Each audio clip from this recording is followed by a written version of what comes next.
Good evening, everyone. It's afternoon in Chicago, and I wish I were there with you in Spain, but it wasn't possible. So I want to say a few words at the beginning about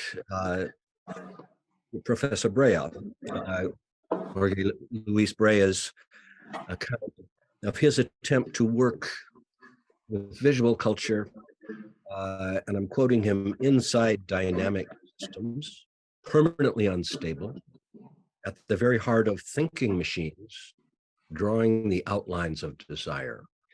And let me share screen for a moment and give you a sense of how my approach is structured.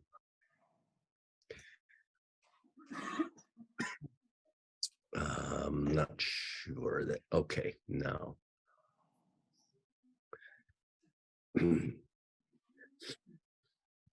I think of a couple of statements as the key to my own kind of work in visual studies. The first is relatively old, more than a century, Joseph Conrad's remark. My task, which I am trying to achieve, is by the power of the written word to make you hear, to make you feel. It is before all to make you see. That and no more, and it is everything.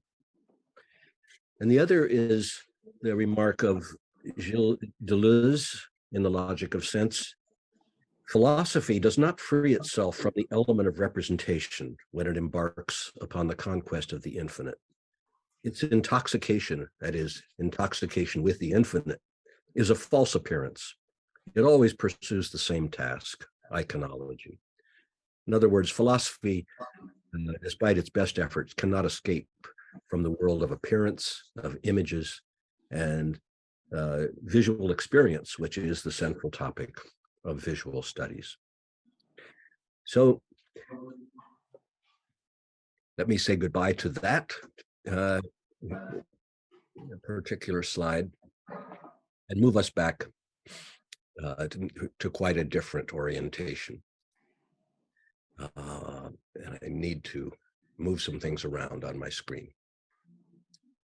Sorry.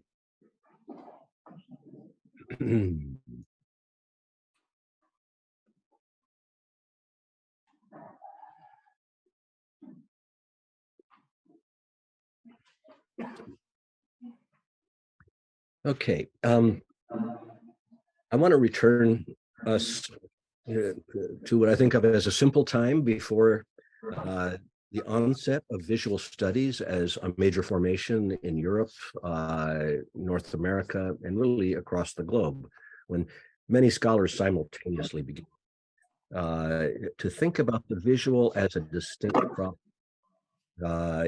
in need of a systematic or at least disciplined approach. And I'll give you, well, this is going to be semi-autobiographical. The prehistory of my engagement with visual studies goes back to a more than 10-year-long engagement with the poet and artist William Blake, a hybrid verbal visual artist who required for his understanding a double discipline of art history and literary criticism. And I just might mention as a footnote how many scholars who were foundational to visual studies, like Norman Bryson, Mika Ball, Nick Mirzoff, they were migrants into the visual arts from literary study. They often began with language and then left it behind in search of the visual. And so Blake was my guide into this world. As an encyclopedic and myth-making artist who saw no boundaries to the imagination, Blake demanded a global and planetary approach to questions of vision and voice. His audiovisual imagination carried him well beyond his own moment of the multiple revolutions of the late 18th and early 19th century in Europe. That is, French, American, industrial revolutions, the beginning of the abolition of slavery in Europe, remarkable times in which he lived, but he went well beyond that toward a comprehensive panorama of the entire human experiment, from the rise of our species to its uncertain future as a viable life form. Although immersed in a precarious and impoverished vocation as a skilled craftsman in London, he was a very poor and obscure man. He seemed to arrive in this world as if he were a traveler from outer space, a bit like the figure of David Bowie in Nicholas Roeg's great 1976 film, The Man Who Fell to Earth, in which the alien visitor arrives as a prophetic observer who could walk up and down through the entire history of the human experiment. So that was my early formation, completely under the spell of this great visual and verbal artist, William Blake. Then in the 1980s and 90s, I became a kind of surfer on a new wave of interest. Gottfried Böhm's classic essay, The Iconic Turn, appeared, I think, within a few months of my own essay, The Pictorial Turn, calling for a transformation in the study of culture, from language to the visual. My own contribution in the 1980s was a book called Iconology, Image, Text, Ideology, which tried to turn the whole question of the relation of the visual, the pictorial, and the linguistic into a problem to be assessed directly, rather than something as a background irritation or disciplines like art history and literary criticism. So to jump quickly to the chase, in the 1990s, somewhere in the middle of the 1990s, we knew we had, those of us who were trying to pioneer visual studies, we knew we had struck a nerve, because the avant-garde art magazine October decided to publish a polemical attack on visual studies as what I would call an indiscipline, a counter-discipline that seemed to threaten the borders between the fine arts and mass culture, between art history and anthropology. That was one of the accusations. And it expressed deep alarm that visual studies was refusing to stay in its corner as a tiny project, that it was moving beyond art history into the sphere of the history of science, study of scientific imaging, into politics, commercial culture, the sphere of everyday life. So visual studies in the October questionnaire was basically treated as a threat to human civilization itself. And we couldn't have been more delighted. It was really, there's nothing like feeling like you're a danger, what I would call, and what Derrida called, the dangerous supplement to the existing disciplines. What were they going to do with this new practice called visual studies? At the same time, ironically, in that same issue where the October questionnaire appeared, they published, I think, over the objections of key editors, my own essay entitled "What Do Pictures Want?", which was trying to raise a new kind of question. And people have always asked, what do pictures mean? What do they stand for? What power do they have over us? Those are, I think, additional questions. I wanted to put the question of the picture in the field of desire, and think about pictures as what Deleuze would call desiring machines. So meanwhile, the pursuit of word and image, which was my launching point, the relation of the verbal and visual, was continuing, inserting itself into a pedagogical practice, which is actually a very simple and standard pedagogical practice in early education in American schools. every kindergartner, first grader learns to do a ritual called show and tell. And I have brought that into the seminar. My graduate seminars are always about show and tell, with a reflection on telling what telling is and showing what telling is. In other words, making the problem to the solution as a pedagogical practice, not dealing so much with abstraction, but with concrete examples that have to be brought in acts of demonstration and observation. The next stage for me was in the early 1990s. I published an essay entitled Meta Pictures, which is about the way that pictures are not merely objects of discursive reflection from philosophy or art history, but pictures reflect on themselves. That is, pictures as self-critical entities and self-conscious entities. So, and I'll get back to this in a moment. And this, of course, led me back to my first inspiration, the concept of iconology, broadened from Erwin Panofsky's paradigm to include both verbal and visual images. So the study of metaphor, and especially constitutive, big metaphors, global metaphors that structure the entire discourse, that became a key subject. So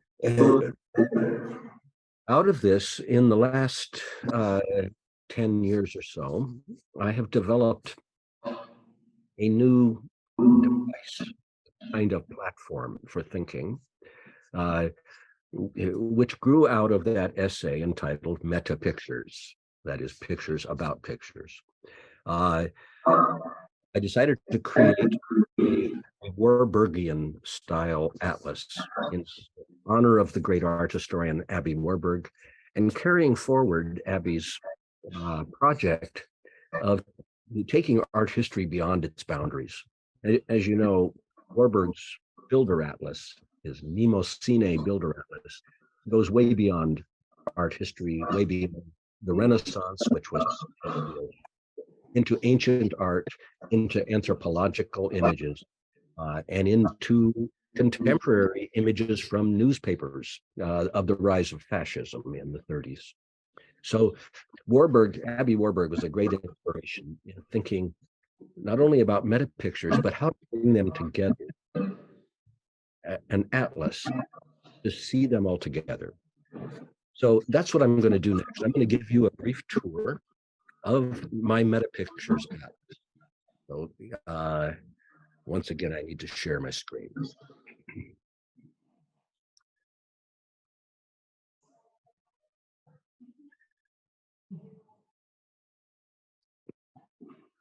And I hope that this is visible to everybody. As you'll see, there is a tremendous amount of information in this tableau. And this is an online archive which anyone can access. All you have to do is ask for permission to look at the presenter version. And you can take your own tour. Let me describe the overall shape. You can see the white clouds, the center cluster. Around the periphery, gray clouds. The gray clouds are the trace of a seminar which I gave this winter with a visual studies scholar in Beijing. And it was called Iconology East and West. It involved two classes, one in Chicago, one in Beijing, that met virtually on Zoom. And topics such as meta pictures in the Chinese context. You can see here, the idea of the meta picture is not limited. It's everywhere. And in African American culture, Chinese culture, in the Chinese avant-garde, incredibly interesting. So these gray clouds are the trace of that summer. The students all worked, of course, on the body of white clouds, the central issue. And by the way, I am hearing a tremendous feedback, is making it even hard for me to hear this. So I hope that somewhere there's a microphone that could be turned off that is producing feedback in what I say. If you can possibly do that, it would be a great comfort. So I want to take you now on a quick tour of the white clouds. The choice of iconography for the atlas is, and I would ask you to turn off the microphone that is producing the feedback. It's impossible for me to hear myself. Someone has their microphone. Si le puedes silenciar, el micro de aquí no puedo. El de aquí sí. You really have to turn that off. I won't be able to proceed. Okay, that sounds better now. Good. Okay. The first, the reason for this format, I remember Warburg assembled his atlas with tables of images under topics in an elliptical room. In fact, one of his images is right here in the Builder Atlas. It is this, I can find it. Yes, this was Warburg's method. Cosmic diagrams all assembled in a tableau, and then a room, an elliptical room, in which all of them appear together. Another inspiration, by the way, was André Malraux and the Musée Imaginaire. And 4 years ago, I mounted an exhibition in Beijing, which was based on this whole idea of the atlas of images. And I'll return to that in a moment. But let me start with what I think of as the most literal, kind of central version of the metapicture. And that's the idea that pictures show themselves, or there are pictures nested inside of pictures, pictures that show us, for instance, how pictures are made, how pictures make a world around them, as in Saul Steinberg's amazing operation. Pictures that inhabit a landscape, as in this wall painting in Israel, which masks off the Palestinian village, replacing it with a depopulated, picturesque landscape. So, and you would take, I could spend an entire course taking you through the idea of pictures within pictures, or images within pictures. Among the most famous, of course, Poussin's marvelous composition of the effect of an image, the golden calf here, on a tribe, the tribe of Israelites, celebrating around the creation of a totem animal to go before them. Meanwhile, Moses in the darkness smashing the law against images.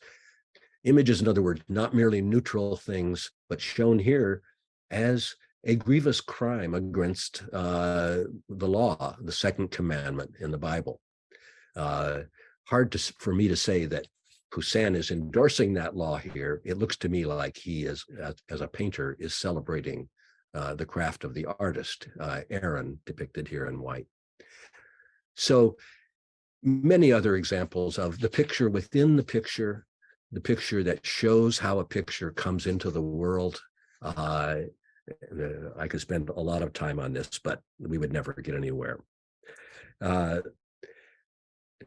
Other clouds gather together one of the essential topics of visual studies, and that is, what is vision itself? How do we picture vision? And some of the famous examples, of course, there is the Lacanian critique of the eye and the gaze, which is here depicted in my own drawing, the cat's cradle of the eye-gaze dialectic. one of Lacan's famous diagrams, then placed inside of a cartoon. So this is a hybrid image itself, part diagram, part a staging of a cartoon encounter of the eye and the gaze. And many other pictures which, for instance, show the eye as the restless, tracking, probing, sinuous operation that it is. The eye is never at rest. In order to see anything, it must move and track things in space. Or the incredible Platonic allegory that basically we are all spectators, part of visual culture, which is in part a massive deception.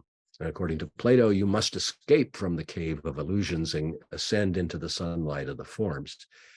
Unfortunately, Plato also had to acknowledge that once the philosopher escapes, as Deleuze points out, there is no escape. You have to return into the darkness where the images prevail. And there you will be greeted as if you were crazy. So the allegory of the cave is not quite the simple choice it's sometimes read as, where, just follow the philosopher. He'll lead you into the light. Not quite so easy as that. So the question of the visual itself, to me, deserved a topical cloud of its own, showing many of the famous examples of attempts to show us what vision is. One of my favorites being Descartes' blind man with two sticks. If there was ever a great philosophical paradox, it's that the only way we can understand vision, according to Descartes, is to think of it as if we were blind men with very, very long sticks to probe the world. Vision, in other words, becomes a kind of extended and subtle version of touch. So when we try to see what vision is, all kinds of strange paradoxes come to life. Then there's one of my favorite and relatively simple topical clouds, which is the multi-stable image centered around the great philosopher Wittgenstein and the duck rabbit. This is not the original duck rabbit, which is much more picturesque. This is Wittgenstein's drawing, his reduction of it to a kind of minimal form. And whenever I show it, I also like to quote Wittgenstein's remark, "A picture held us captive, and we could not get outside of it, for our language seemed to repeat itself to us." Many other duck rabbits appear throughout my work, and this is one of my favorites, where the perception of the duck and the rabbit, is it a duck or is it a rabbit, becomes a fighting words, a question of which side are you on. It also appears, of course, as a motif throughout the visual arts, and it epitomizes, for me, the whole question of the multi-stability of the image, which seems foundational to whatever it is, crucial matter for visual studies. Then, of course, there are the closely related and much more famous images that Walter Benjamin called the dialectical images. That is, these are images that spring up at a moment of emergency, that seem historically potent, and are instantly recognizable. And one of the projects of visual studies, to me, is the curating of the dialectical image. That is, the image that springs up in a moment and declares itself as, this is our history, or this connects past and present. As Benjamin puts it, in the dialectical image resides time. It enters it not in natural magnitude, but in its smallest gestalt.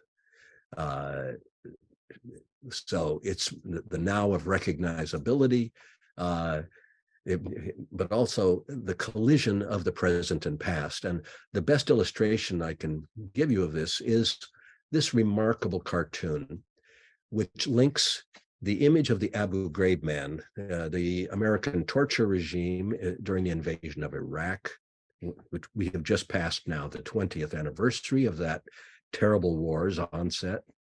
And here it is linked to a previous iconic image, which is the Vietnamese girl fleeing from a village which has just been annihilated by American air power with napalm. She is the burning girl, the Vietnamese girl. And the cartoonist has linked these two dialectical images together to emphasize the repetition of history and the way in which U.S. the military power has a tendency to produce that kind of repetition. Benjamin's own candidate to exemplify the dialectical image is the Angelus Novus, as I'm sure you all know. So the dialectical image, more recently, I should mention this particular image of which the Italian painter Luca da Baldo transformed into a kind of icon, but also popular attention took it all over the world. The figure of George Floyd, here shown in an image taken from the video of his murder by a police officer in Minnesota. And this image, which emerged at exactly the same moment, the I can't breathe image, which were the last words of George Floyd, but also the first words out of the mouths of those who were suffering from that uncanny coincidence, the onset of the COVID virus at the very same time as the murder of George Floyd. So a single individual on the one hand and a multitude captured together. The mask captures what the multitude was feeling and feeling threatened by. George Floyd puts it into the case of an individual death.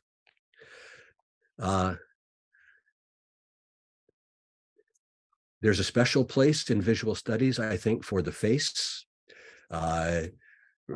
especially the face of the other as a topic of research. If I got started on that, I would never finish. Clearly, there is an intermediate kind of image that lies in between depiction and schematic representation, maps, diagrams, tables, and so forth. And this is a cloud which explores those relations, all informed by Charles Sanders Peirce's wonderfully resonant diagram of the structure of signification itself as a tripart structure in which iconicity, that is resemblance, indices, the pointer or shifter in language and vision that tells us where to look or when to look, and the symbol, the arbitrary sign that helps to animate the whole system of signification. So as you can see, there aren't too many limits to the Metapictures Atlas. In fact, at one point, it occurred to me we could call it Atlas fever as a kind of illness. And Abby Warburg particularly, you must remember, the Builder Atlas that Abby Warburg created. This is in Hamburg, a photo of his, the total display in his library, in an elliptical room where he could display everything to be seen all at once. It was his therapy for schizophrenia. He was coming out of Binswanger's clinic and had about 5 years in the last years of his life trying to make sense of the totality of the world as represented in images. I mentioned earlier the figure of David Bowie as the alien, the man who fell to earth. This is a still from Nicholas Roeg's 1976 film. And as you recall, in that film, David Bowie has come with many gifts to the human race. He is clearly very technically advanced, but he makes his project trying to understand us. And so he assembles a room with live televisions running all simultaneously. Here we see toward the end of the film, as he has fallen into a kind of catatonic trance. He cannot comprehend us, that is, the human species. And the film is about that alien point of view on us and how it could overwhelm even the most brilliant alien intelligence. Okay, so I think that's enough enumeration of the topics. It isn't everything. There is a topic called landscape that I'm going to return to. The whole idea of Atlas fever, this concept of the Atlas as a kind of impossible project, but a necessary project at the same time. It grows out of Derrida's the little book Archive Fever, which has a similar argument, only there it's about the library. For me, it's about the atlas, the attempt to see it all, to map it all, and to grasp the entire structure. So you can think of the Metapictures project as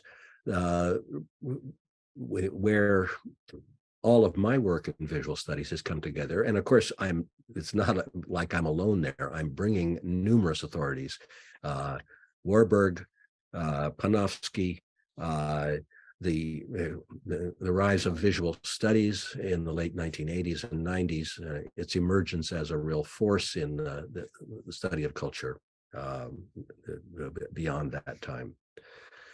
So the question I want to pose is, what is the main task for visual studies today? Let me stop sharing for a moment.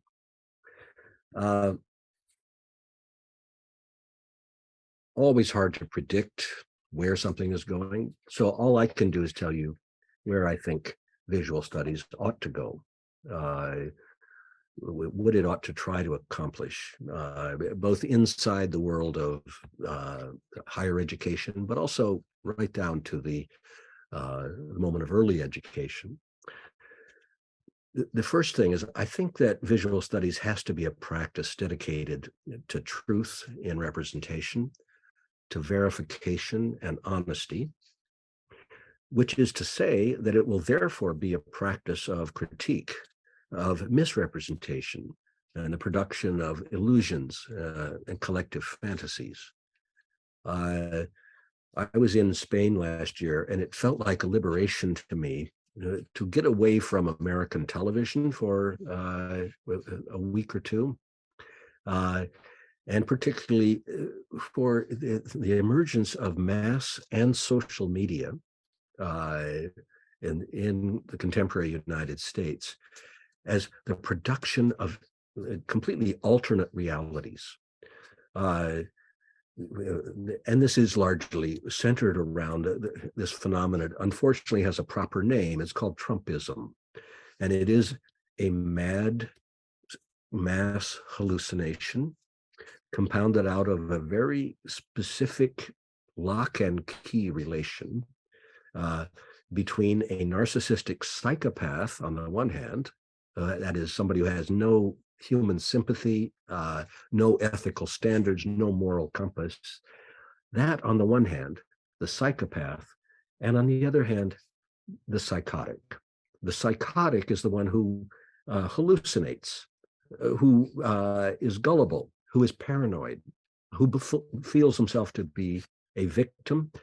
And the psychopath turns out to be the perfect complement, because and you might see this right now as the long arm of the law is slowly beginning to tickle at Donald Trump with threats of indictment. After all this time, after all this criminality, it is finally getting around to charge him, and we heard it all this week, to paying hush money to a pornographic film star. The least of his offenses by far. And it seems, alas, significant that this is going to be the inaugural touch of the long arm of the law to Donald Trump. And that it will also have very little effect on his followers, who are in a state of mass psychosis. That is, they will believe anything, including, as he is fond of saying, now that the law is closing in on him, he claims to be a victim of a persecution.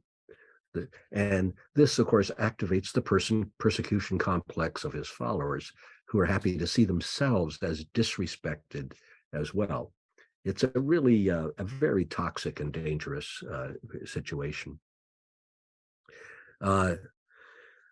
So visual studies, it's our job to witness this, to practice a critique of misrepresentation, to stand in the path of the growth of lies, propaganda, and the fascist violence that accompany them.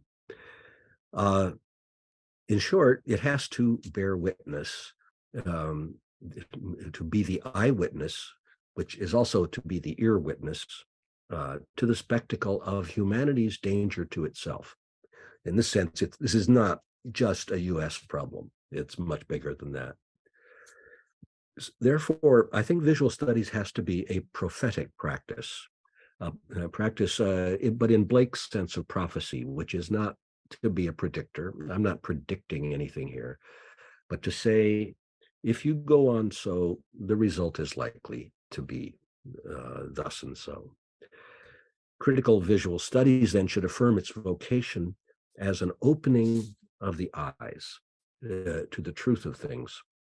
And in that sense, I want to say that opening the eyes is what we do when we wake up from a slumber.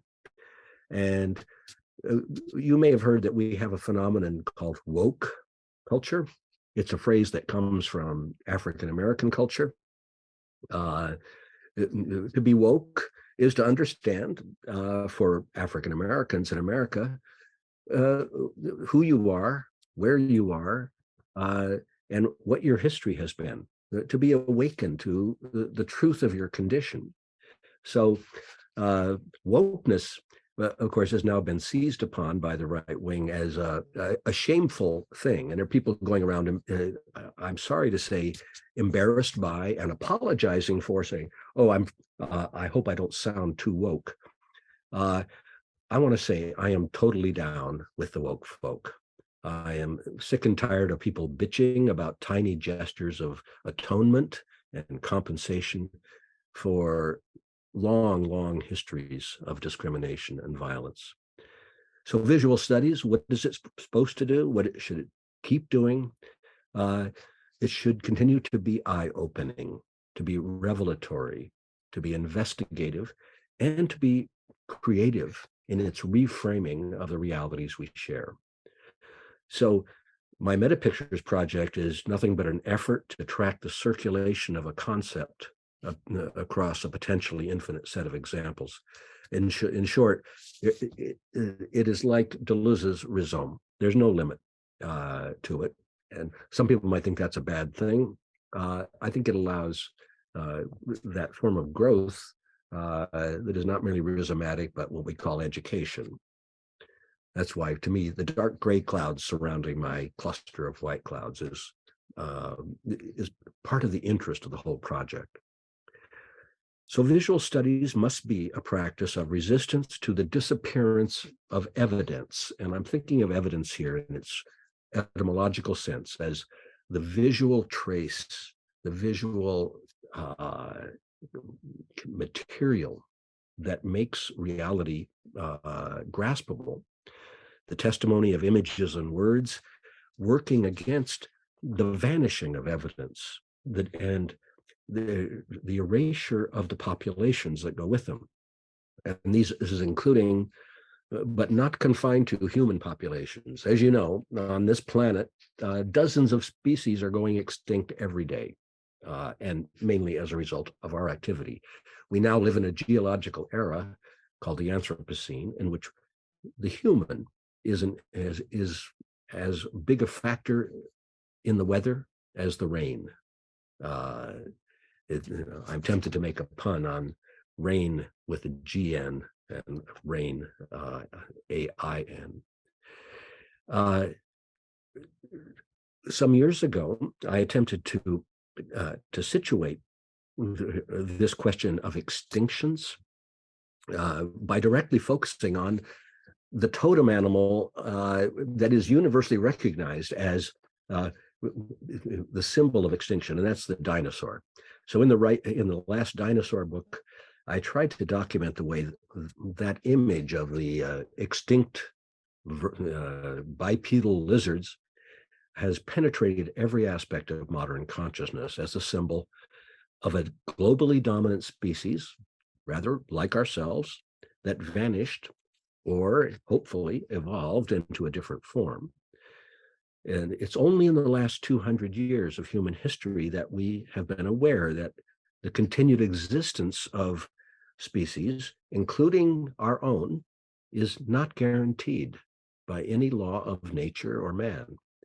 The dinosaur then, as an image, is a kind of Deleuzian teaching machine that makes our own precariousness dramatically visible. But this grand global lesson might be equally focused on a much smaller scale by visual studies. I'm thinking of another area I have studied for many years, and that's the increasingly precarious condition of the large and deeply rooted Palestinian minority that exists within the borders of the state of Israel. The attempt to make the Palestinians disappear, I showed you earlier that mural, which makes their village disappear and replaces it with an image. The attempt to erase their presence by concealing them behind security walls and preventing their freedom of movement, while engaging verbally in outright denial of their existence and any legal status.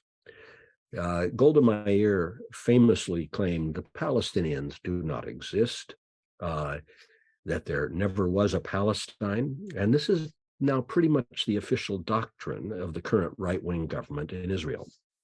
The regime has made the specific condition of one of the most fragile communities of Palestinians, namely the Bedouin communities in the Negev Desert, has put them in imminent danger of extinction at the hands of thuggish settler colonists.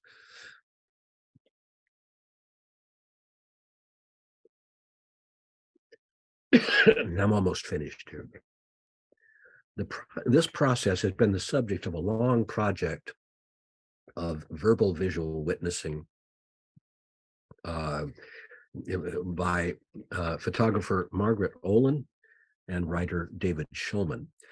And I want to quote here from the introduction to their new book, Bitter Landscapes, which documents the threatened extinction of a people and a way of life that has persisted in this place for many centuries. And perhaps I can go back just for a moment to my atlas, just to show you one of Peggy's magnificent photographs. I'll share screen.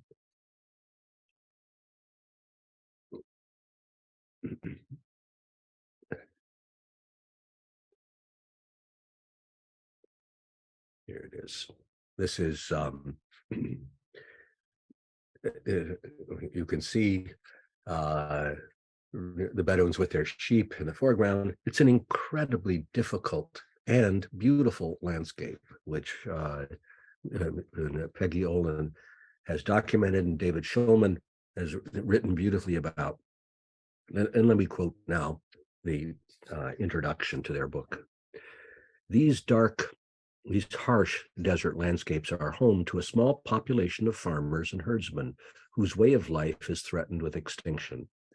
We want to show those who have not entered this world what it is like to live its reality, to make palpable the experience of being transformed from a mere outsider to someone who simply by being with these people is implicated in their fate.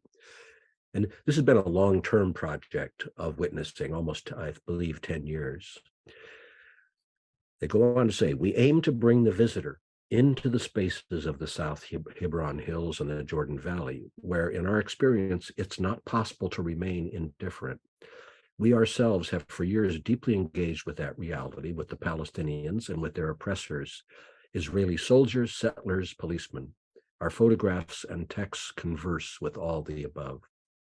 We thus reference ourselves in conversations and reactions to events and to the environment, verbally and visually, making clear our own point of view as it evolves, occasionally eliciting eye contact or a gesture from a soldier or a settler.